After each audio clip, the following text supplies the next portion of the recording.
Hi, I'm Monte McGregor with the Kentucky Department of Fish and Wildlife, Center for Mollusk Conservation. I'm going to talk about some of the work we've been doing on the Green River with monitoring mussel populations.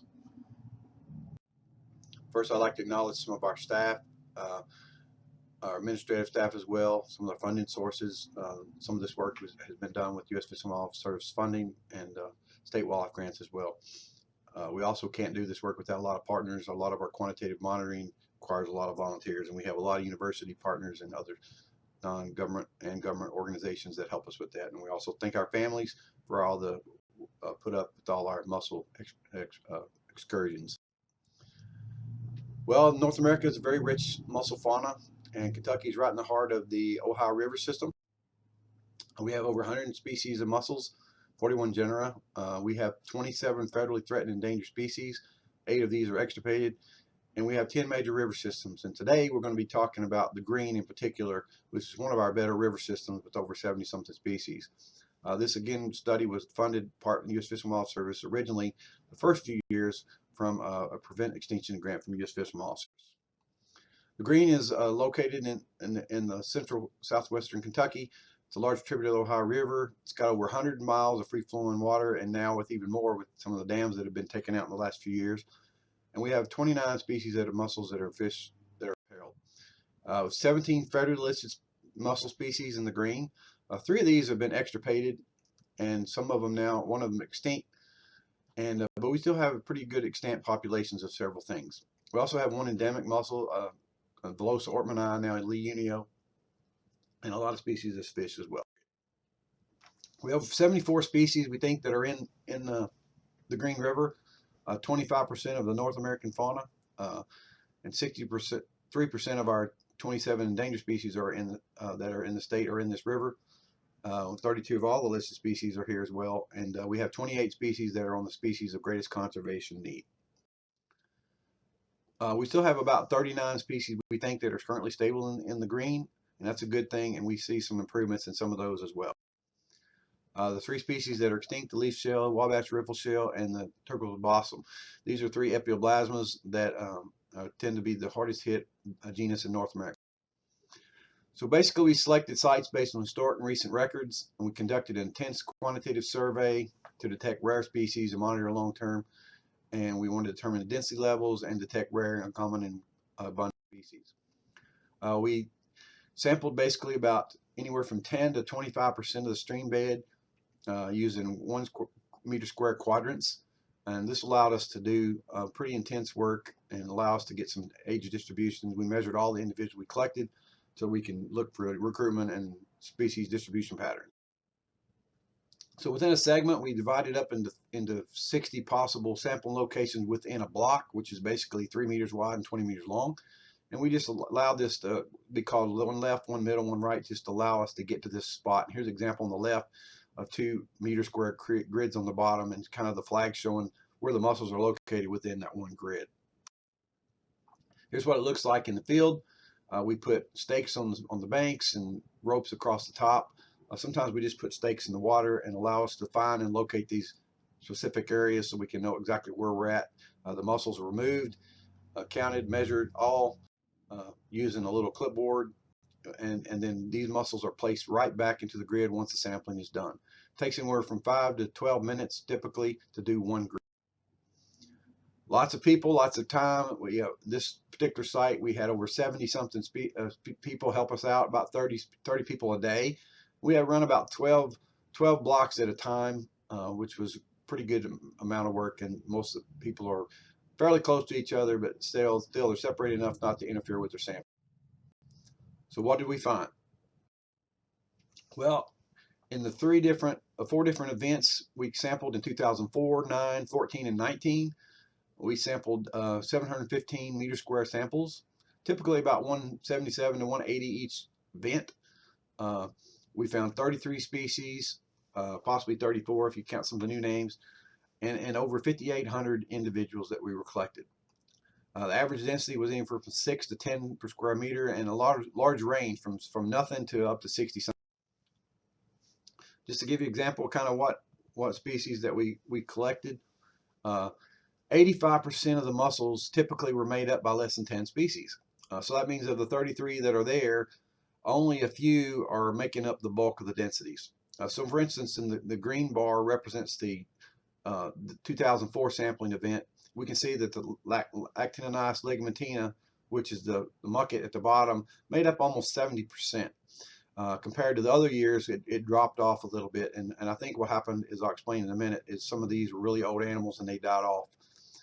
So in 2004, 9, 14, and 19, we can see that that muckets were typically above 28% up to 70% of abundance. So that's definitely the most dominant species we have. Some of the less common things, again, we're talking about less than 1% of the population of the species that we collected were made up of the rest of the species.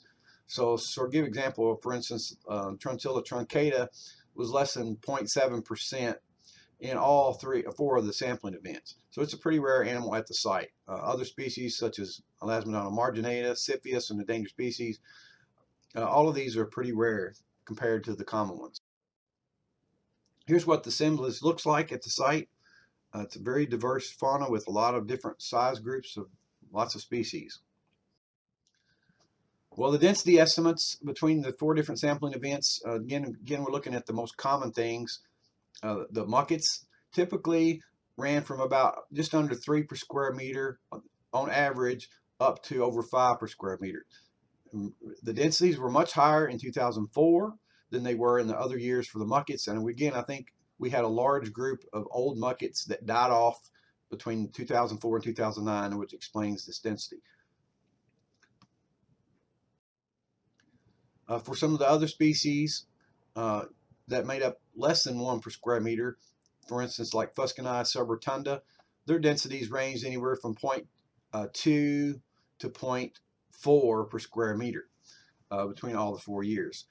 And they did vary a little bit, although some species like Lasmigna costata stayed kind of at the low end. I noticed Lampsus fasciola in 2019 and even 2014 was starting on the increase. So this species went from hardly nothing to fairly good numbers over the 15-year period. And this was the case for some other animals as well, such as Lampsus ovata and some Lampsus cardium. Just for some other rare species, again, these are fairly rare in some cases, but for instance, the Pleuromimus syntoxia, the round pigtoe, it increased from in 2004 to just a little over 0.1 per square meter to 0.7 to 0.8 per square meter. So it really increased a lot over the years, and a lot of good recruitment for this species as well as some other ones as well. So in summary of our Green River mussel monitoring, we see the mucket was the most common species, up to 5 per square meter on average, with the other species being common as well, a few others. The rare mussels like Cyprigenia range from 0.07 to 0.31 up to 4.46 per square meter. And the densities anywhere range from about 6 to about 10 over the time, with the population increasing by about 2,200 individuals over the 15-year period. Population estimates tend to be from about 6,600 up to 10,000 per square meters, and again, anywhere from 13 to 19 rare species at any particular time, with in 19 the most common species being now 6 different species versus only 1 compared to 2004. So what we're seeing is an increase in the abundance of these species that were rare now that are becoming common over time. This large group of muckets in 2004 disappeared in 2009 because we think they were old and they died of old age, and then the next size class moved into that niche. Fan shells were the Cyprigenia stigaria, one of the endangered species, had a nice distribution of young to old animals, and we can see in all the years that there was a nice group from anywhere from 30 to 60 millimeters represented at any time. This graph just shows the curves of the numbers, the densities over time. We can see that this big large group in 2019 is basically the muckets. These are all muckets. So there's a large group of muckets that eventually will end up over here in the next few years, and we can track this over time. So over time, the mussel population seems to be increasing, and it's due to a lot from these common species like the mucket.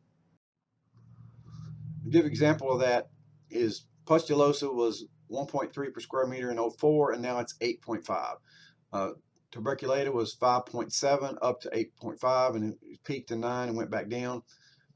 While the muckets was really high numbers, 69% of the fauna, these are actually percentages, 69% of the fauna in 04, and now it's only 26%, even though the numbers are still actually growing for this animal. Lampsis abrupta, which wasn't present in 04 and 09, is because we introduced it in 2012 and 13, 14, 19. And as a result of that, we're starting to pick it up in 2014 and 19. So it's actually showing up at densities over 0.2 per square meter roughly. And so we can see that the stocking that we did of 562 animals in these 3 different periods are actually showing up in our grid sampling. And so this is a good method to show that, you know, we can restore populations that were declined at one point. The good example of this also is fan shells. The fan shells are doing fairly well on the site, and they're increasing, and there's a large group of this 21 to 40 and also 41 to 60. And you can see the 2019, there's a large group of both of these. So this species is also doing fairly well and reproducing at the site.